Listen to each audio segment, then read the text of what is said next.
Saat suamiku pamit berobat ke Singapura demi kesembuhannya, aku tak pernah menduga bahwa yang sakit sebenarnya bukan tubuhnya, melainkan kesetiaannya yang diam-diam ia kubur di negeri orang. Sebelum mulai ceritanya, komen dulu kalian dari kota atau negara mana. Aku pengen tahu.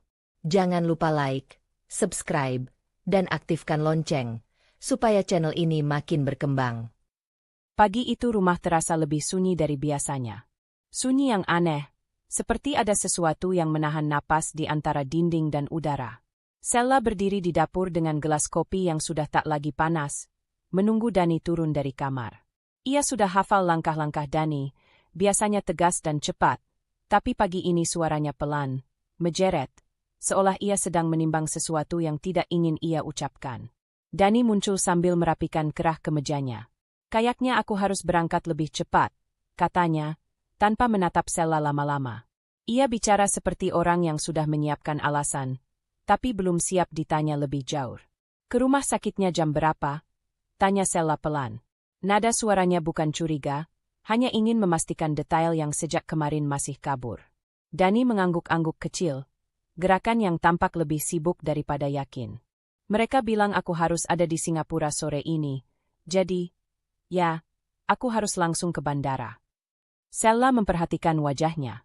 Ada bayangan cemas di sana, tapi bukan cemas orang sakit. Lebih seperti takut ketahuan. Ia tidak mengatakannya, hanya menyimpan sensasi itu dalam dada, seperti menyimpan duri kecil yang belum berani disentuh. Obat dari dokter Indonesia masih kamu bawa? Tanyanya lagi. Dani tersentak, lalu mengangguk cepat. Iya, semua sudah di tas. Jangan khawatir. Jawaban itu selesai terlalu cepat, seperti ucapan yang sudah sering ia ulang dalam pikirannya. Sella mengangguk. Ia tidak bermaksud membuat Dani defensif, tapi ia sendiri merasa ada sesuatu yang tidak menempel dengan logika. Dani tidak pernah memberi detail jelas tentang penyakitnya. Ia hanya menyebut, perlu pemeriksaan lanjutan, tapi tidak pernah menunjukkan surat rujukan atau hasil tes apapun. Selama ini Sella menahan diri untuk tidak membongkar semua itu sekaligus. Ia selalu percaya bahwa jika seseorang ingin jujur, ia akan jujur tanpa perlu dipaksa. Tapi pagi ini, Dani tampak seperti orang yang sedang membawa rahasia terlalu besar untuk disimpan. Terdengar ketukan pelan di pintu depan. Dani langsung menoleh. Ekspresi yang muncul di wajahnya bukan terkejut, tapi waspada. Sella melihatnya. Aku bukain, katanya sebelum Dani sempat mencegah. Begitu pintu terbuka, Jessica berdiri di ambang dengan senyum sopan yang pura-pura manis. Rambutnya tersisir rapi, parfum lembut, penampilan seperti seseorang yang tidak seharusnya ada di depan rumah mereka pada jam segini. Namun ia membawa koper kecil di tangannya, dan itu membuat perut Sella mengeras. Oh, pagi, Mbak Sella, ucap Jessica. Aku cuma mau kasih vitamin untuk Mas Dani. Katanya kan mau berangkat hari ini. Ia mengangkat tas kertas kecil, seolah kedatangannya hal yang wajar. Dani buru-buru menyusul ke depan. Iya, itu, rekan kantor yang bantu urus tiket, katanya cepat. Senyum Dani tampak kaku, berbeda sekali dengan cara Sella mengenalnya bertahun-tahun. Jessica menatap Dani dengan tatapan terlalu akrab untuk seseorang yang katanya hanya rekan kerja. Sella memperhatikan detail kecil itu tanpa mengomentarinya. Ia tidak ingin menuduh tanpa bukti. Tidak hari ini. Tidak dengan suasana yang masih samar-samar. Tapi seluruh tubuhnya menangkap sesuatu yang tidak pas. Cara Jessica memiringkan kepala saat berbicara, cara Dani berdiri sedikit terlalu dekat ke arahnya, cara Jessica memegang koper seolah akan ikut perjalanan jauh. Kamu ikut ke bandara? Tanya Sella datar. Oh, enggak. Jessica tertawa kecil, suaranya mengambang. Cuma lewat kok. Sekalian tadi beli roti. Jadi mampir. Mampir di rumah seorang pria yang sudah menikah, jam 7 pagi, dengan koper kecil yang, kebetulan, ia bawa. Sella tidak mengomentarinya. Ia hanya menatap koper itu sejenak, lalu kembali menatap Dani. Pandangannya cukup untuk membuat Dani mengalihkan mata. Hati-hati di sana, kata Sella akhirnya, suaranya lembut tapi dingin. Jangan lupa kabari setiap selesai pemeriksaan. Dani mengangguk cepat. Iya, tentu. Jessica menyerahkan tas kecil vitamin itu, lalu mundur. Aku balik dulu ya, Mas. Mbak. Ia tersenyum, tapi ada kilatan kemenangan kecil di matanya yang tidak cocok dengan situasi. Ketika pintu tertutup, Dani menarik napas seperti orang yang baru saja lolos dari sesuatu. Dia cuma bantu soal tiket. Jangan salah paham.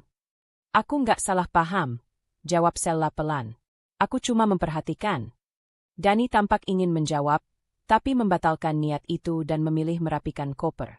Sella membantunya menutup resleting, lalu memperhatikan gelang rumah sakit kecil yang Dani simpan di saku tas. Aku berangkat dulu, katanya akhirnya. Sella mengangguk, membiarkan Dani pergi tanpa memeluknya. Bukan karena marah, tapi karena sedang menahan perasaan yang belum bisa ia beri nama. Begitu pintu tertutup, rumah kembali sunyi. Sunyi yang berbeda dari tadi.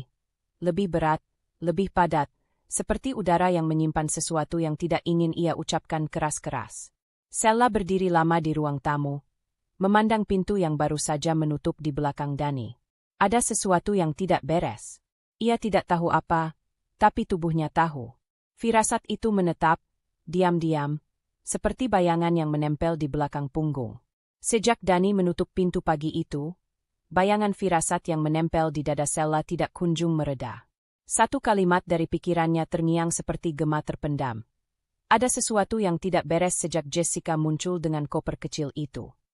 Ia mencoba mengabaikannya, mencoba meyakinkan diri bahwa semua itu hanya rasa tidak nyaman sementara. Namun hari pertama tanpa Dani justru menghadirkan tanda-tanda yang jauh lebih jelas. Sella duduk di meja makan dengan laptop terbuka dan daftar rumah sakit di Singapura terpampang. Ia mulai mencari jadwal klinik yang Dani sebut-sebut. Dani mengatakan bahwa pemeriksaan harus dilakukan sore itu juga. Tapi semakin ia memeriksa situs-situs resmi, semakin tidak cocok semua informasi itu. Klinik yang disebut Dani bahkan hanya buka hingga jam 2 siang, dan itu pun untuk pasien yang sudah membuat janji setidaknya seminggu sebelumnya.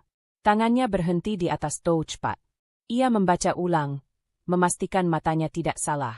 Jadi apa sebenarnya yang dia kejar sampai harus berangkat pagi-pagi begitu? Kalau jadwalnya saja tidak masuk akal. Ia menatap layar dengan helaan napas pelan, mencoba menghitung kembali waktu yang Dani sebutkan. Tidak ada yang sinkron. Pukul 10 siang, Sella mengirim pesan singkat. Sella, sudah sampai hotel? Ia menunggu beberapa menit. Tidak ada centang biru. Setengah jam berlalu. Masih tidak ada balasan. Ia mencoba menelepon. Nada sambung terdengar, tapi Dani tidak mengangkat. Setelah 3 kali mencoba, ia berhenti. Bukan karena menyerah, tetapi karena instingnya menyuruhnya untuk mundur selangkah dan mengamati. Dia pasti sedang bersama seseorang yang membuatnya tidak bisa mengangkat telepon. Pikirnya, walau ia tidak berani menyebut nama itu dalam hati.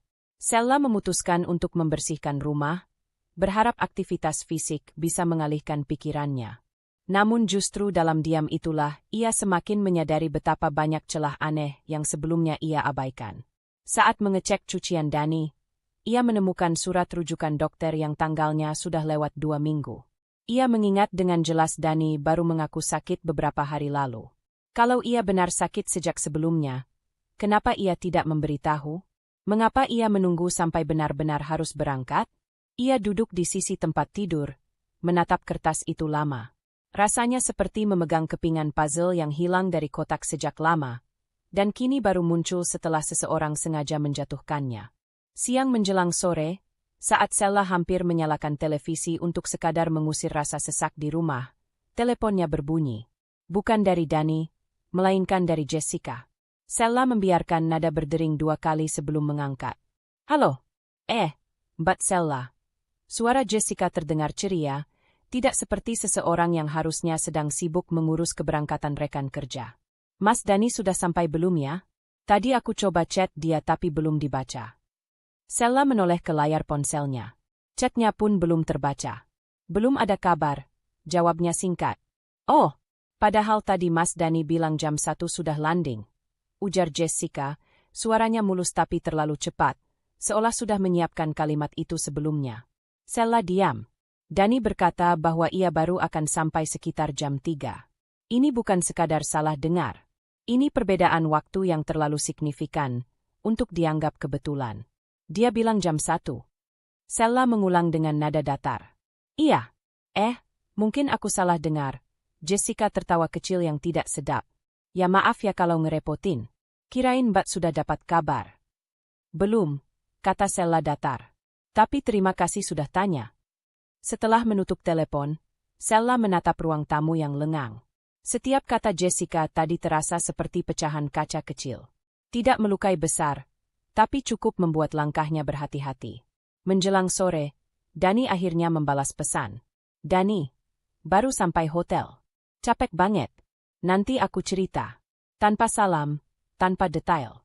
Dan yang paling janggal, ia mengirim pesan pada pukul 4 lewat, jauh setelah jam yang ia sebutkan, jauh setelah waktu yang Jessica, kebetulan, ucapkan. Sella mengetik. Sella, tadi Jessica bilang kamu landing jam 1. Lalu ia hapus. Ia ganti dengan pesan yang lebih pendek dan lebih lembut. Sella, oke. Istirahat. Ia ingin Dani berbicara tanpa ditekan. Ia ingin melihat apa yang akan ia pilih untuk ia ceritakan sendiri. Beberapa menit kemudian, teleponnya berdering. Dani menelepon. Kamu apa kabar? Suara Dani terdengar lelah, tapi bukan lelah orang sakit. Lebih seperti suara seseorang yang sedang menyembunyikan sesuatu. Aku baik, jawab Sella pelan. Kamu gimana? Pemeriksaannya jam berapa? Besok pagi, Dani menjawab cepat. Dokternya mendadak kosong siang tadi, tapi aku nggak sempat. Aku keburu capek. Sella mengerjap. Dokumen resmi yang ia lihat di internet menyatakan klinik itu tutup jam 2 siang. Namun ia tidak berkata apa-apa. Hotel kamu dekat rumah sakit? Lumayan, jawab Dani. Jessica tadi bantu ngecek lokasinya. Nama itu terdengar seperti denting besi dingin di telinga Sella. Ia berusaha menjaga suaranya tetap netral. Oh, oke. Tidak ada yang ia ulang, tidak ada yang ia tuduh. Ia hanya mendengar, menampung setiap ketidaksesuaian itu dalam diam. Karena justru dalam diam, semua kebohongan Dani terdengar semakin keras. Setelah Dani menutup telepon, rumah terasa lebih sunyi lagi. Sella menatap jendela yang memantulkan langit sore memudar. Ia tahu satu hal pasti. Ada hal besar yang sedang disembunyikan. Dan semua kepingan aneh itu, jadwal yang tidak cocok, pesan yang terlambat, informasi Jessica yang melompat-lompat, mulai membentuk sebuah gambaran samar. Belum jelas, belum lengkap, tapi cukup untuk membuat Sella duduk lama di kursi ruang tamu, memegang ponselnya seperti seseorang yang bersiap menghadapi sesuatu yang jauh lebih besar dari sekadar kesalahan jadwal. Firasat yang kemarin masih kecil kini tumbuh, lebih padat, lebih pekat. Sesak, dan tidak mungkin lagi diabaikan. Rumah berada dalam keheningan yang janggal sejak Dani pergi. Tidak ada suara langkahnya di pagi hari, tidak ada tawa kecil yang biasanya terdengar dari ruang tamu saat ia menelepon klien. Sunyi itu membuat Sella lebih peka pada hal-hal kecil, terlalu peka, bahkan. Tapi kali ini ia tidak berusaha mematikan firasat itu. Ia membiarkannya bekerja perlahan. Seusai membersihkan meja makan, Sella mengangkat ponsel dan membuka pesan terakhir dari Dani. Pesan singkat itu terasa datar, terlalu formal untuk seorang suami yang sedang jauh dari istri. Ia membaca ulang kalimat itu dan menatap jeda waktu di bawahnya. 4 jam setelah seharusnya ia tiba. 4 jam yang hilang. 4 jam yang tidak Dani jelaskan. Sella menekan ikon media sosial, bukan untuk mencari masalah, tapi untuk memahami sesuatu yang tidak terjelaskan. Hanya memastikan, katanya dalam hati, walau ia tahu apapun yang ia temukan mungkin akan membuatnya semakin gelisah. Feed Instagram terbuka biasa saja, bingkai foto makanan, repost quotes, tidak ada yang relevan. Tapi pada tab Explore, sebuah foto muncul sekilas dan membuat jari Sella berhenti. Foto itu berasal dari akun yang tidak ia kenal. Sebuah unggahan random orang yang berfoto di Bandara Changi. Tidak ada hubungannya dengan Dani, kecuali satu hal kecil. Di bagian belakang foto itu, tampak sekelebat seseorang dengan hoodie hitam dan tas yang sangat mirip milik Dani. Masih samar, tidak jelas, wajahnya tertutup. Bisa saja siapapun. Namun hati Sella bergetar kecil. Ia klik foto itu. Zoom perlahan. Hanya tampak siluet dan bagian samping tas yang terlihat seperti model yang Dani beli 3 bulan lalu. Tidak ada bukti kuat. Tidak ada sesuatu yang bisa ia tuduh. Terlalu tipis, gumamnya pelan. Ia menutup aplikasi itu dan menaruh ponsel. Namun pikirannya tidak berhenti. Bukan soal siapa di foto itu, melainkan apa yang Dani katakan. Baru sampai hotel, katanya 4 jam setelah seharusnya ia mendarat. Mengapa ia butuh waktu selama itu? Apakah ia tersesat? Apakah hotelnya jauh? Apakah ia sedang dengan orang lain? Sela menggeleng pelan, mencoba menenangkan dirinya. Bukan begitu cara berpikirnya, ia menegur diri sendiri. Ia harus mengikuti logika, bukan prasangka. Ia berjalan menuju lemari tempat Dani menyimpan baju kerjanya. Barangkali ia bisa menemukan sesuatu untuk memastikan jadwal berangkatnya, atau dokumen yang ia lewatkan. Saat menarik pintu lemari, aroma parfum Dani yang khas langsung menyergap. Tapi ada hal lain yang membuat Sela diam lama. Kemeja biru yang Dani pakai 2 hari lalu, kemeja yang katanya sudah ia masukkan ke laundry hotel saat ia tiba, ternyata masih ada di sana. Tergantung rapi. Seakan tidak pernah tersentuh sejak terakhir kali ia mencucinya. Sela mengusap kain itu pelan. Kalau kemeja ini ada di rumah, bagaimana mungkin Dani memakainya 2 hari lalu? Dan bagaimana bisa ia memasukkannya ke laundry hotel? Ada 2 kemungkinan. Dani salah menyebut baju yang ia pakai, atau ia berbohong tentang hari-hari terakhirnya sebelum berangkat. Keduanya tidak nyaman. Sela menutup pintu lemari pelan. Bangku kecil di sudut kamar menjadi tempatnya duduk untuk mengatur napas. Tidak boleh buru-buru menarik kesimpulan. Sela bangkit dan mengambil ponselnya lagi. Kali ini membuka WhatsApp story. 1 nama muncul, Jessica. Ia jarang memantau kehidupan perempuan itu. Tapi sekarang ia merasa perlu melihat lebih detail. Jessica memposting sesuatu 4 jam lalu. Sebuah foto jendela hotel dengan tirai putih. Caption. Kerjaan numpuk, tapi view-nya lumayan. Hotel mana? Tidak tertulis. Namun pola tirai itu cukup familiar. Sela pernah melihat tirai serupa di salah satu unggahan travel influencer yang menginap di hotel kawasan Clark Quay. Ia memperbesar foto. Di ujung bingkai, ia melihat bayangan samar seseorang sedang duduk di kursi. Hanya bayangan gelap dengan bentuk pundak tegap. Tapi ada satu hal mengganggu. Posisi bayangan itu tampak terlalu dekat. Seperti seseorang yang sedang berada di kamar yang sama, bukan hanya sekadar bayangan dari ruangan lain. Sela mengamati lebih lama. Tidak ada bukti. Hanya kemungkinan. Namun justru kemungkinan itulah yang menggerakkan pikirannya. Ia menutup story Jessica dan berdiri, seakan harus bergerak sebelum rasa sesak itu menumpuk terlalu tinggi. Ia berjalan ke dapur, membuka kulkas tanpa tujuan, menutupnya kembali. Tangannya gemetar pelan, bukan karena marah, tapi karena rasa ketidakpastian yang semakin padat. Ia akhirnya kembali ke ruang tamu dan duduk di sofa. Pikirannya mulai menyusun potongan-potongan kecil yang sejak kemarin terasa tidak sinkron. Jadwal klinik yang tidak cocok.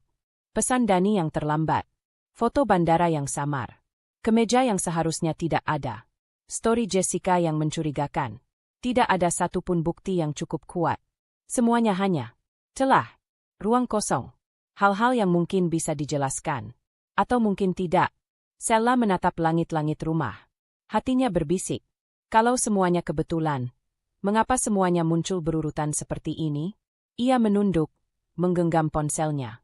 Tidak, ia belum siap menghubungi Dani. Ia tidak mau terdengar menuduh tanpa dasar. Yang ia butuhkan sekarang adalah kepastian. Satu bukti yang benar-benar nyata, bukan bayangan samar. Sela menarik napas panjang dan menutup matanya. Di balik kelopak mata, ia merasakan ketenangan kecil, meski samar, mengisi ruang dadanya. Ia tahu apa langkah selanjutnya. Ia harus mencari bukti yang lebih kuat. Bukan untuk menuduh, tapi untuk memahami kebenaran yang perlahan muncul dari sela-sela kebohongan kecil itu. Dan malam itu, untuk pertama kalinya sejak Dani pergi, Sela membuka catatan kecil di ponselnya dan menuliskan satu kalimat. Aku harus menemukan kebenaran, apapun bentuknya. Sela duduk diam di meja makan, tempat yang selama ini menjadi titik tenang rumah itu. Namun pagi ini, ketenangan itu berubah menjadi ruang sempit yang membuat dada serasa dikunci dari dalam. Ingatan samar tentang kemeja Dani, yang seharusnya tidak ada di lemari, masih menempel di belakang kepalanya, seperti benang yang menahan seluruh pikirannya agar tidak putus kendali. Hanya satu kalimat dari hari sebelumnya yang masih berputar. Ada sesuatu yang tidak cocok. Ia mencoba membuat sarapan, hanya demi mengisi waktu, tapi roti yang ia panggang berubah menjadi gosong. Ia mematikan pemanggang terburu-buru, menaruh roti di piring tanpa selera makan. Nadinya berdetak lebih cepat daripada biasanya, seakan tubuhnya tahu akan ada sesuatu yang lebih pahit muncul hari ini. Telepon rumah berdering. Bukan suara yang mengejutkan, namun cukup membuat tangan Sela berhenti bergerak. Bukan banyak orang yang menelepon lewat saluran itu. Ia meraih gagang telepon dan menempelkannya ke telinga. Bu Sela, ini dari pihak layanan akomodasi Singapura yang kemarin ibu tanyakan. Suara perempuan di seberang terdengar sopan dan terlatih. Saya dengar, jawab Sela pelan. Suaranya serak, tapi tetap stabil. Kami sudah melakukan pengecekan sesuai nama yang ibu berikan. Terdapat aktivitas check-in tanggal yang ibu sebut.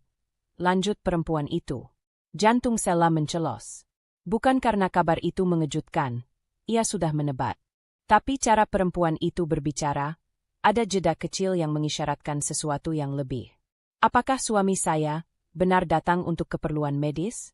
Ada catatan kunjungan ke klinik versi hotel. Perempuan itu terdiam sebentar sebelum menjawab. Kami hanya memiliki data tamu, Bu. Untuk data medis kami tidak berwenang memberikan. Namun, ada hal lain. Suaranya menurun. Dalam sistem, tertera bahwa tamu yang bersangkutan datang bersama satu orang wanita. Suara itu menusuk seperti jarum tipis, tertancap tepat di bagian hati yang ingin ia pertahankan tetap utuh. Wanita? Tanya Sela. Ia berusaha tidak terdengar goyah. Benar, Bu. Kami hanya bisa menyampaikan informasi sesuai protokol. Nama pendampingnya tidak tertera jelas, namun kami memiliki rekaman pintu masuk hotel malam itu untuk verifikasi internal. Jika diperlukan, kami bisa kirimkan screenshot bagian pintu masuk.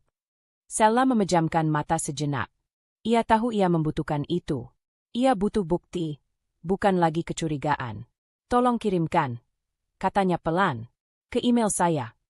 Baik, Bu. Akan kami kirimkan beberapa menit lagi. Setelah telepon ditutup, Sela bersandar pada kursi. Tubuhnya terasa berat, seolah gravitasi rumah bertambah 2 kali lipat. Untuk beberapa saat ia membiarkan air matanya jatuh, tanpa suara, tanpa isakan, hanya barisan air yang mengalir karena tekanan yang tidak lagi bisa ditahan. Namun ia tidak tenggelam di dalamnya. Sela menarik napas panjang, lalu mengusap pipi. Ia masih harus melihat email itu. Ia masih harus tahu seluruh kebenarannya.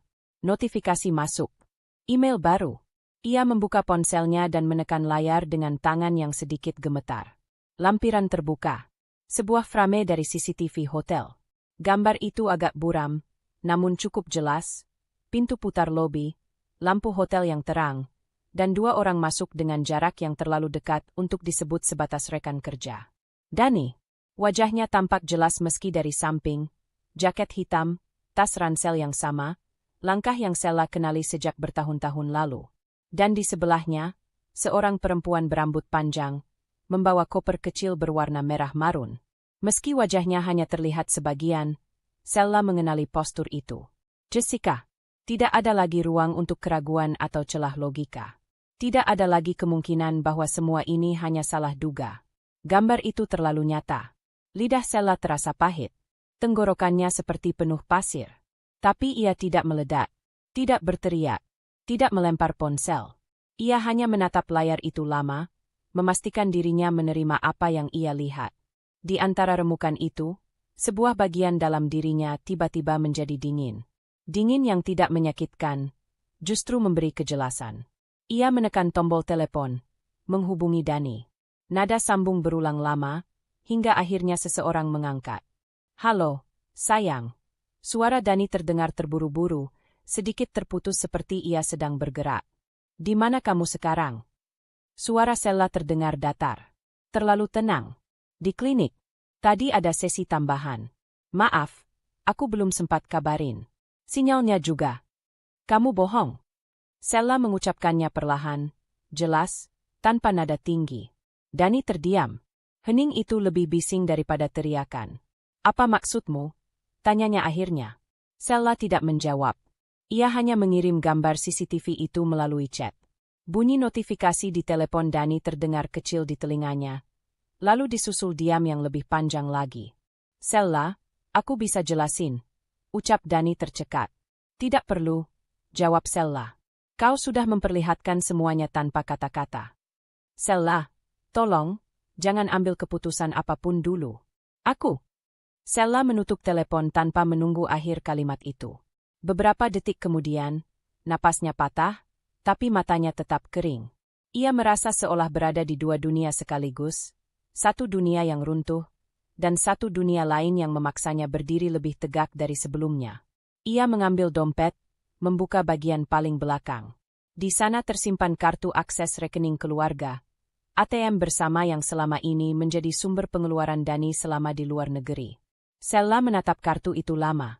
Lalu, dengan tangan yang tidak lagi bergetar, ia membuka aplikasi bank dan memblokir aksesnya satu persatu. Ada rasa lega yang muncul perlahan. Bukan lega karena menang, tapi lega karena akhirnya mengambil kembali kendali hidup yang selama ini diseret tanpa ia sadari. Setelah semuanya selesai, Sella menutup ponsel dan berdiri. Matanya menatap jendela rumah yang diterpa cahaya pagi tipis. Keputusannya sudah dibuat, dan tidak ada jalan untuk kembali. Sella memandangi daftar notifikasi bank yang menandakan pemblokiran kartu sudah berhasil. Tidak ada guncangan besar di tubuhnya, hanya tarikan napas pelan yang terasa lebih dalam daripada biasanya. Keputusan itu bukan hasil amarah sesaat, melainkan hasil dari serangkaian fakta yang memaksa dirinya berdiri pada batas paling sadar dalam hidupnya. Ia menaruh ponsel di meja dan merapikan rambutnya yang tergerai berantakan. Perlahan, ia merasakan kembali kontrol atas dunia kecil yang selama ini ia pikir baik-baik saja. Tidak ada rasa bersalah, tidak ada ragu. Sella hanya berbisik pada dirinya sendiri, "Cukup."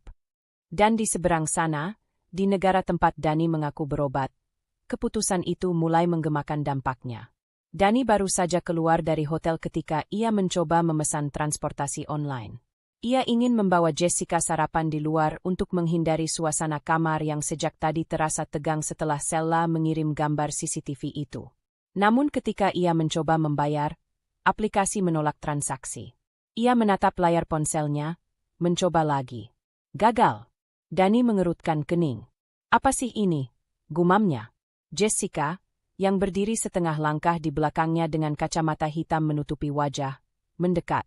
"Kenapa?" "Error." "Mungkin jaringan," jawab Dani cepat, meski nada suaranya menegang halus. Ia mencoba transaksi lain. Tetap gagal. Lalu mencoba mengambil uang tunai dari ATM di lobi hotel. Kartu masuk. PIN benar. Layar menunggu. Lalu pesan merah muncul. Transaksi ditolak. Kartu tidak dapat digunakan. Jantung Dani seakan melorot ke perut. Jessica mendekat lagi. "Dan, apa yang terjadi?" "Entahlah, kayaknya kartu diblokir," jawab Dani, suaranya mengecil, tidak ingin terdengar oleh tamu hotel lain. Jessica menurunkan kacamatanya sedikit. Matanya melebar, bukan karena simpati, tetapi panik. "Tunggu dulu, jadi kita nggak punya uang? Kamu bilang semua aman, dan..." "Aman. Aku cuma tidak tahu Sella akan lakukan ini." Dani terdengar terengah, bukan marah pada Jessica, tapi pada kenyataan yang menamparnya lebih keras dari dugaan. "Sella." Jessica mengulang nama itu dengan suara getir, seakan nama itu hantu yang baru saja muncul di tengah siang terang. Dani mengusap wajahnya. Dia lihat rekaman hotel. "Aku tidak tahu bagaimana dia dapat, tapi dia lihat." Jessica memelototinya. "Lihat? Maksudmu dia tahu kita di sini bareng?" "Ya." Kata itu jatuh seperti batu besar ke permukaan air yang terlalu tenang. Jessica mundur selangkah, meraih lengan Dani seolah ingin memastikan realitas ini bukan mimpi buruk. "Dan, tolong bilang kamu masih punya uang cash. Atau kartu lain. Atau apapun."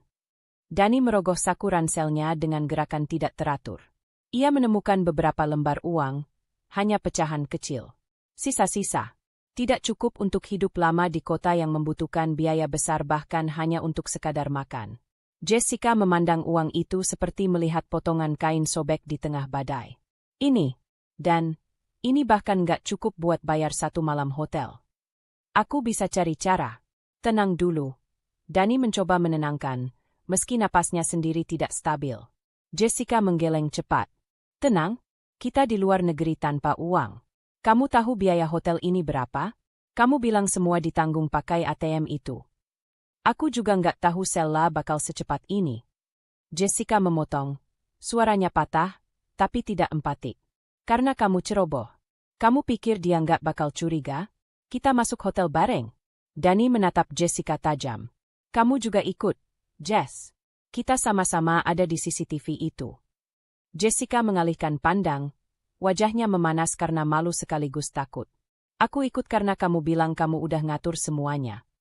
Dani ingin membalas, tapi suaranya terhenti. Sebagian karena rasa bersalah yang menekan dadanya, sebagian karena ia sadar betul. Sella selalu jadi orang yang paling ia remehkan dalam hal seperti ini. Sella tenang. Sella tidak ribut.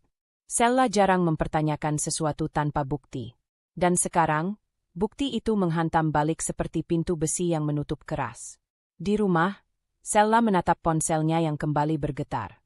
Dani menelepon lagi. Sudah 5 kali dalam waktu 30 menit. Sella tidak mengangkat.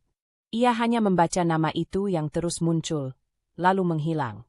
Ia tidak perlu mendengar pembelaan yang sengaja dibungkus alasan. 1 kalimat sudah cukup. Ia bersama perempuan itu. Sejak telepon ditutup semalam, Sella sudah memikirkan setiap kemungkinan. Penyangkalan, alasan dibuat-buat, tangis palsu. Namun satu hal yang ia pelajari dari pernikahannya, Dani paling mudah dipahami ketika ia kepepet. Dan sekarang, ia kepepet. Telepon berdering lagi. Sella membiarkannya. Ketika panggilan berhenti, sebuah pesan masuk. Dani. Sella, tolong angkat. Kita perlu bicara. Ini penting. Pesan kedua menyusul. Dani, aku nggak bisa akses apa-apa di sini. Kita nggak bisa bayar hotel. Tolong, jangan begini. Sella menatap pesan itu lama, lalu meletakkan ponsel tanpa mengetik balasan. Tidak ada dendam dalam dirinya. Tidak ada niat membuat Dani menderita. Ia hanya membiarkan konsekuensi berjalan sebagaimana mestinya. Ini bukan balas dendam. Ini penarikan hak yang selama ini ia berikan, dan kini ia cabut. Dan jauh di sana, panik mulai menggigit sisi-sisi hidup Dani. Dani berjalan cepat keluar hotel sementara Jessica mengikutinya dengan langkah terhuyung, menjeret koper merah kecilnya. Dalam upaya terakhir, Dani menghubungi bank dari luar negeri. Namun jawaban yang ia dapatkan sederhana dan dingin. Akses ditutup oleh pemilik rekening. Pemilik itu adalah Sella. Dan Dani memahami sesuatu untuk pertama kalinya. Perempuan itu bukan lemah. Ia hanya memberi kesempatan terlalu lama. Sebelum mereka keluar ke trotoar yang ramai, Jessica mencengkeram lengannya. Dan, kita mau kemana? Kita nggak punya tempat tidur malam ini. Dani menghela napas berat. Kita cari hotel murah, atau apapun. Kita nggak punya pilihan. Ucapan itu pahit, membuat wajah Jessica memucat. Dan di tengah kepanikan itu, Dani baru menyadari sesuatu. Untuk pertama kalinya, ia merasakan rasa malu yang tidak bisa ia sembunyikan. Di rumah, Sella berdiri di depan cermin. Wajahnya masih menyimpan bekas tangis diam, tapi matanya tidak goyah. Hari ini, ia bukan istri yang menunggu kabar. Hari ini, ia memilih dirinya sendiri, dan mengambil kembali kendali hidup yang Dani sia-siakan. Pelan, Sella bergumam. Kalau mereka memilih jalan itu, biarkan mereka menanggung jalannya. Dan untuk pertama kalinya sejak semua ini dimulai, ia merasa sedikit lega. Tidak karena Dani dan Jessica menderita, melainkan karena ia akhirnya menghentikan kebohongan yang telah berjalan terlalu jauh. Udara Singapura tetap lembab meski matahari belum terlalu tinggi. Dani dan Jessica berdiri di pinggir trotoar dengan koper-koper yang tampak terlalu besar untuk kondisi mereka sekarang. Hotel mewah tempat mereka menginap semalam sudah berada di belakang, tertutup pepohonan dan pagar kaca yang seolah mengejek mereka dari kejauhan. Dani menunduk, memeriksa sisa uang tunai di tangannya. Tidak banyak, sekitar cukup untuk makan 2 kali dan ongkos kereta. Tidak ada kartu lain yang bisa digunakan. Tidak ada cadangan. Sella memutus semuanya dengan satu keputusan yang ia buat tanpa satu pun teriakan. Jessica terus melihat ke kanan dan kiri, seolah berharap ada seseorang yang akan datang membawa solusi. Tidak ada. Kota itu terlalu sibuk, untuk memedulikan dua orang asing yang tiba-tiba kehilangan akses hidup. Aku nggak percaya kita sampai kayak gini, gumam Jessica, suaranya serak karena takut sekaligus malu. Dani tidak menanggapi. Ia sibuk memikirkan hostel murah yang semalam ia temukan setelah memaksa wifi hotel bekerja untuknya. Ia tahu tempat itu jauh dari layak, tapi mereka tidak punya pilihan selain menjalaninya. Kita naik MRT, kata Dani, suaranya hambar. Jessica mendengus kecil. Dengan uang segitu, kita bahkan harus hitung tiap dolar. Ya makanya kita harus hemat. Dani membalas cepat, meski ia tahu cara bicaranya hanya menambah retakan. Jessica menghentikan langkahnya. Kamu yang bikin kita begini, Dan. Dani menatap Jessica. Sorot matanya kusut, penuh penyesalan dan kesal yang bercampur. Kalau kamu mau menyalahkan, silakan. Tapi kalau kamu mau bertahan hidup, kita harus jalan. Jessica diam, wajahnya memerah. Ia tidak menyangkal. Tapi rasa tidak nyaman itu menular, membuat mereka berjalan dengan jarak yang lebih renggang meski hanya beberapa menit yang lalu mereka berbagi kamar di hotel mahal. Hotel yang mereka datangi jauh berada di pinggir kota. Letaknya di lantai 2 sebuah bangunan tua yang di bawahnya terdapat restoran kecil milik keluarga lokal. Ketika Dani membuka pintu hostel, aroma lembab langsung menyambut. Lampu redup, cat dinding mengelupas, dan suara mesin pendingin udara terdengar berisik. Resepsionis mengangkat wajah malas dari balik meja kayu. Dani menunjukkan paspor dan sisa uang tunai mereka. Tidak ada kesulitan check-in. Hostel itu tidak peduli siapa yang menginap, selama ada uang. Kamar mereka berada di ujung lorong panjang dengan karpet yang sudah menipis. Ketika pintu kamar dibuka, Jessica langsung mengangkat tangan menutup hidung. Ruangan itu kecil, hanya cukup untuk satu ranjang susun, meja plastik, dan kipas angin tua yang berputar lambat seperti enggan. Ini, nggak mungkin, ujar Jessica, langkahnya mundur. Kita nggak punya tempat lain, jawab Dani, suara lelah. Jessica menatap ranjang yang spraynya kusut, dan tampak tidak diganti dengan benar. Aku nggak bisa tidur di sini, Dan. Ini jauh dari standar. Semalam kita tidur di hotel, Dani mengingatkan dengan nada getir. Sekarang kita tidur di sini. Situasinya berbeda. Jessica menatapnya lama, lalu duduk di pinggir ranjang dengan gerakan kaku. Kalau aku tahu kamu bakal diblokir gitu, aku nggak akan ikut. Dani menelan ludah. Ada rasa nyeri di dadanya, bukan karena kata-kata Jessica, tapi karena ia tahu itu benar. Ia menipu dua pihak sekaligus, Sella dan dirinya sendiri. Dan sekarang, Jessica ikut terbawa ke dalam kekacauan yang ia buat. Aku nggak tahu Sella akan lakukan ini, ulang Dani, meski suaranya sendiri tidak meyakinkan. Jessica memelototinya. Dia istrimu. Dan kamu pikir dia nggak punya kuasa atas rekening kalian. Dani diam. Ia tidak bisa berkata apa-apa. Ia lupa bahwa Sella bukan hanya istri. Ia adalah seseorang yang selalu menghitung dengan tenang, memahami dengan sunyi, dan mengambil keputusan dengan kepala dingin. Ketika ia memutus ATM, itu bukan emosi. Itu logika. Kehabisan uang adalah konsekuensi yang lebih tajam daripada amarah manapun. Di sisi lain pulau, Sella duduk di ruang keluarga, menyeduh teh hangat sambil membuka jendela kecil agar udara pagi masuk. Rumah terasa lebih terang hari ini. Tidak ada kegaduhan. Tidak ada suara telepon yang ia takutkan. Tidak ada kebohongan yang menggantung. Ia menggeser tirai sedikit, melihat halaman kecil dengan tanaman pot yang selama ini ia rawat sendiri. Ketika ponselnya bergetar, ia hanya melihat sekilas layar. Pesan dari Dani masuk lagi. Kali ini lebih panjang, lebih putus asa. Dani, Sella, tolong. Kami nggak punya tempat. Aku salah. Aku minta maaf. Kamu benar. Tapi jangan begini. Setidaknya bantu sampai aku pulang. Sella mengangguk kecil, tapi bukan pada pesan itu. Ia mengangguk pada dirinya sendiri. Pada ketegasan yang baru ia temukan. Ia tidak membalas.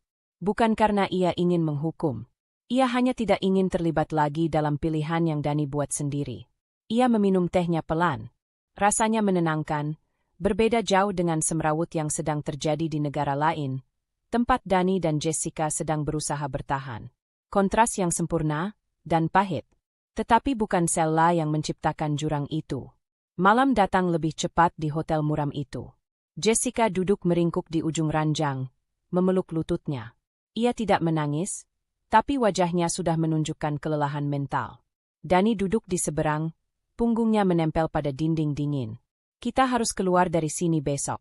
Cari kerja part-time, Dani berbisik. Jessica menatapnya seperti ia baru saja mendengar lelucon buruk. Di sini, kita bahkan bukan warga. Dan kita cuma bawa baju jalan-jalan. Aku tahu, Dani merunduk. Tapi aku nggak bisa manggil Sella lagi. Dia nggak akan jawab. Jessica menghembuskan napas pasrah. Kamu pikir dia cuma marah? Tidak. Dia membalas dengan cara paling rapi. Dia memotong semua aksesmu. Dani menutup wajah dengan kedua tangan. Malu, marah, takut, semuanya bercampur. Lalu Jessica berkata dengan suara getir yang pelan namun menusuk. Kita benar-benar jadi seperti gelandangan di negara orang, dan...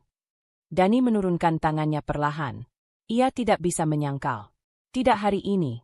Tidak setelah kenyataan menamparnya sekeras ini. Pada akhirnya, ia hanya bisa berbaring di ranjang sempit itu dan menatap langit-langit kamar yang berbintik karena jamur.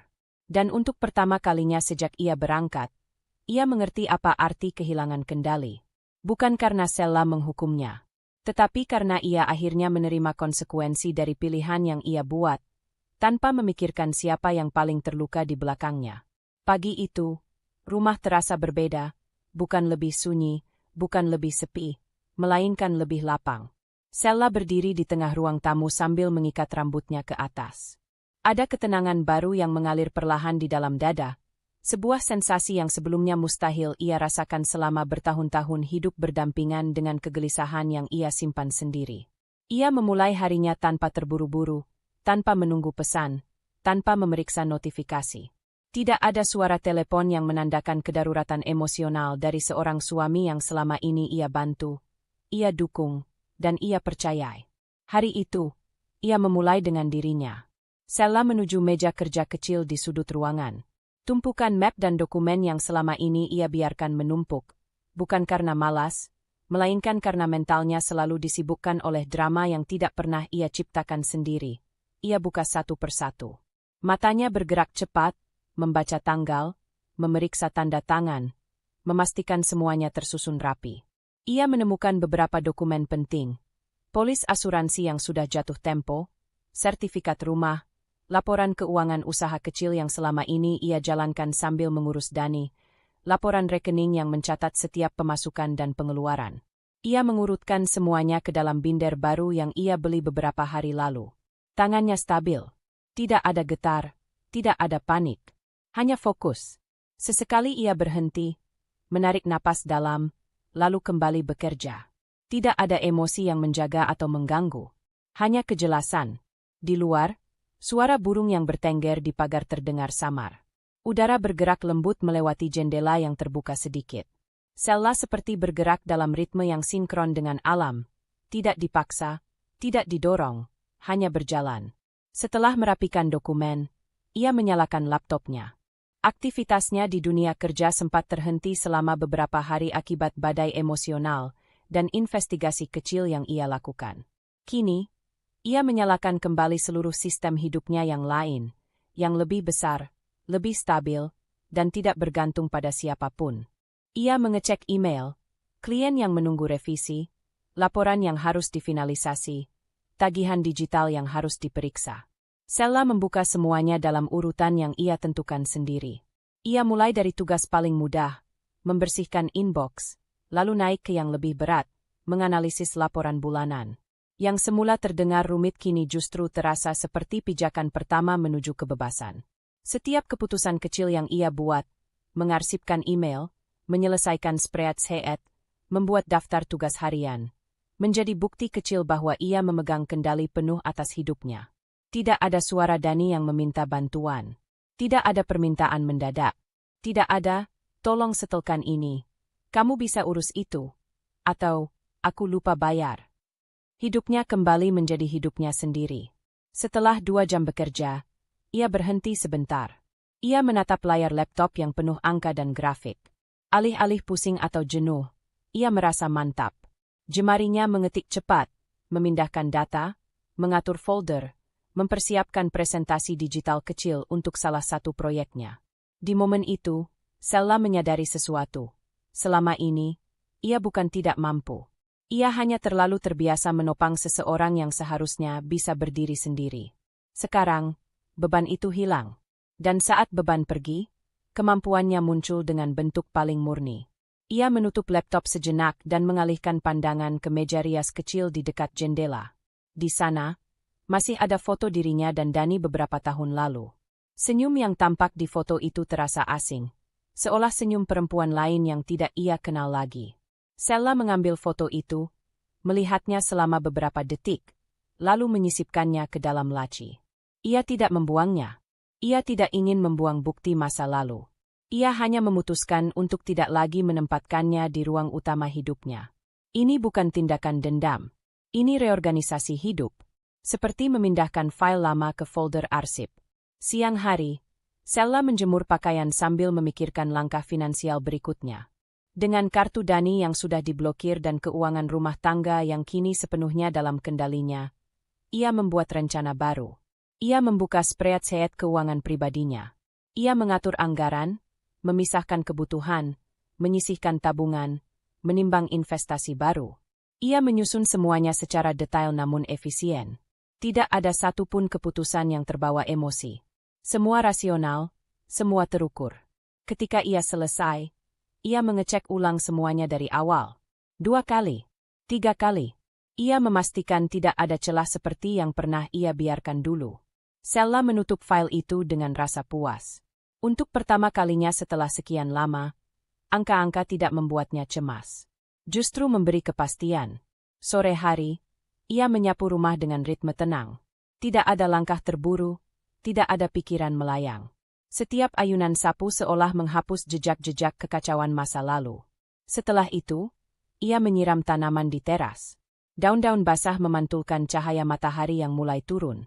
Ketika ia mengangkat wajah, angin sore menyentuh kulitnya dengan lembut, seolah memberi selamat atas hari yang baru ia menangkan. Sella duduk sebentar di bangku kecil. Ia memijat pelan pergelangan tangannya, membiarkan tubuhnya rileks setelah seharian bekerja dan merapikan hidup. Ada rasa lega yang tidak dramatis, tidak meledak, tetapi stabil. Seperti air yang akhirnya menemukan permukaannya. Tenang, rata, utuh. Ia tidak tahu bagaimana keadaan Dani saat ini. Ia tidak ingin membayangkan. Ia juga tidak perlu membayangkan. Yang ia tahu, dirinya hari ini berdiri lebih tegak daripada kemarin. Dan besok, ia akan berdiri lebih kuat lagi. Ketika matahari tenggelam, Sella memejamkan mata. Ia merasakan sesuatu yang selama ini hilang. Stabilitas, harga diri, dan ruang untuk dirinya sendiri. Dani berdiri di depan konter check-in bandara dengan tubuh lelah, pakaian kusut, dan mata merah yang sudah tidak tahu kapan terakhir kali tidur dengan benar. Orang-orang lewat di sekelilingnya, sebagian melirik sekilas, sebagian tak peduli sama sekali. Namun bagi Dani, setiap tatapan terasa seperti penghakiman. Ia menahan napas ketika membuka dompet tipis yang sudah kosong sejak 2 hari lalu. Semua kartu tidak lagi berfungsi, terblokir, hilang fungsinya, sama mati seperti keberaniannya untuk menatap kenyataan. Ia menggesek kartu itu sekali lagi di mesin pembayaran tiket pulang. Mesin berbunyi gagal. Petugas menatapnya tanpa ekspresi. "Pak, kartunya tidak bisa digunakan." Dani mengangguk pelan. Ia sudah tahu jawabannya, tapi tetap mencoba. "Saya, coba lagi yang ini." Suaranya lirih. 1 kartu lagi. Gagal. Ia mencoba tersenyum kecil, tapi bibirnya kering. "Sebentar ya, Mbak." Ia berjalan menjauh dari antrean dengan langkah yang hampir goyah. Jessica berdiri di sisi lain terminal, memeluk tasnya sambil menghindari kontak mata. Selama beberapa hari terakhir, pertengkaran mereka tidak pernah berhenti. Tuduhan saling meledak seperti bom kecil di hotel murah yang mereka tempati. Tapi kini, semuanya sunyi. Jessica menghela napas, lalu mendekat setengah hati. "Dani, aku nggak bisa terus kayak gini. Aku udah bilang, aku nggak mau ikut kamu pulang dalam keadaan begini." Dani menelan ludah. "Nggak ada yang minta kamu ikut. Aku tahu. Karena kamu bahkan nggak bisa pulang tanpa minta tolong orang lain." Nada Jessica tajam, namun matanya tampak lelah. Aku juga nggak punya uang lagi. Aku pinjam teman hanya buat makan 2 hari ini. Terus, Dani menatapnya dengan sisa harga diri yang tipis. Kamu mau tinggalkan aku sekarang? Jessica menatapnya lama. Aku nggak sanggup lagi. Ini bukan hidup yang aku pilih. Udara bandara mengiris sunyi di antara mereka. Dani memalingkan wajah. Pergi aja. Jessica menggigit bibirnya, lalu benar-benar pergi tanpa menoleh. Langkahnya cepat, seolah melarikan diri dari sesuatu yang ia sesali. Dani tidak mengejar. Ia hanya memandangi punggung itu yang semakin jauh. Perempuan yang dulu ia pilih karena merasa hubungan mereka adalah pelarian sementara, kini pergi seperti seseorang yang tidak pernah mengenalnya. Ketika bayangan Jessica lenyap, Dani merasakan sesuatu mengempas di dadanya. Bukan cinta, bukan kehilangan. Lebih seperti kenyataan pahit bahwa ia kembali menjadi seorang diri dengan cara paling memalukan. Akhirnya ia mengirim pesan singkat pada seorang teman lama yang bahkan sudah jarang ia hubungi. Permintaan tolong yang baginya terasa seperti menelan batu besar. Tolong, pinjamin aku uang untuk tiket pulang. Aku janji akan balikin. Balasan datang beberapa menit kemudian. Pendek, dingin, namun cukup untuk membuatnya bisa terbang pulang. Penerbangan panjang itu membuat Dani tidur gelisah, terjaga, lalu tertidur lagi dalam lingkaran rasa malu. Ia pulang bukan sebagai suami sakit yang perlu berobat, tetapi laki-laki yang gagal mengendalikan hidupnya sendiri. Ketika pesawat mendarat, ia menggenggam lengan kursi erat-erat. Ada ketakutan yang tidak ia kenal sebelumnya, takut pada rumahnya sendiri. Di area kedatangan, Dani menarik koper usang yang sudah robek di satu sisi. Orang-orang lain disambut keluarga, disapa hangat, dipeluk sambil membawa oleh-oleh. Dani berjalan melewati kerumunan itu dengan kepala tertunduk. Ia melihat bayangannya sendiri pada kaca besar bandara. Kusut, pucat, memalukan. Ia pulang sebagai seseorang yang hampir tidak ia kenali. Sella menerima notifikasi bahwa Dani sudah masuk wilayah Indonesia. Ia tidak menunggu, tidak menyiapkan kata-kata, tidak menyiapkan emosi. Ia hanya duduk di ruang tamu dengan laptopnya. Lampu ruang tamu menyinari wajahnya yang tenang. Pintu rumah terbuka pelan. Dani masuk. Ia berdiri di sana, di depan pintu, seakan dunia luar masih menempel di pakaiannya. Bau keringat yang tidak dibersihkan, aroma rasa malu, jejak perjalanan yang bukan perjalanan. Sella menengok sekilas. Tidak ada kejutan. Tidak ada pertanyaan. Tidak ada air mata. Hanya penilaian singkat seperti seseorang yang melihat sesuatu yang sudah ia duga berbulan-bulan. Dani menelan ludah. Sella tidak menjawab. Ia hanya menutup laptop pelan, bangkit, dan berjalan ke dapur untuk mengambil segelas air. Bukan untuk Dani, melainkan untuk dirinya sendiri. Dani mendekat beberapa langkah. Aku bisa jelasin. Sella meletakkan gelas di meja tanpa menoleh. Tidak perlu. Hanya 2 kata, tapi bagai pintu baja yang menutup rapat. Dani merasakan tubuhnya menegang, tenggorokan mengering. Aku salah. Sella diam. Tolong. Sella akhirnya menatapnya. Sorot matanya bukan marah, bukan benci. Lebih menyakitkan, tidak peduli. Sudah malam. Kalau mau mandi, mandi. Setelah itu kamu tidur di ruang depan.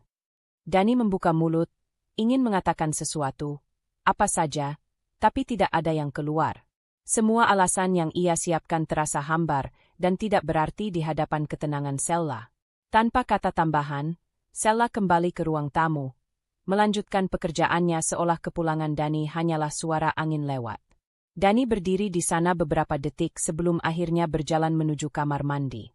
Langkahnya berat, rasa malu mengikuti di belakangnya seperti bayangan yang terlalu dekat. Malam itu, rumah terasa bukan lagi miliknya. Dan untuk pertama kalinya dalam hidup, Dani benar-benar merasakan arti pulang, tanpa disambut, tanpa dimaklumi, tanpa diberi tempat.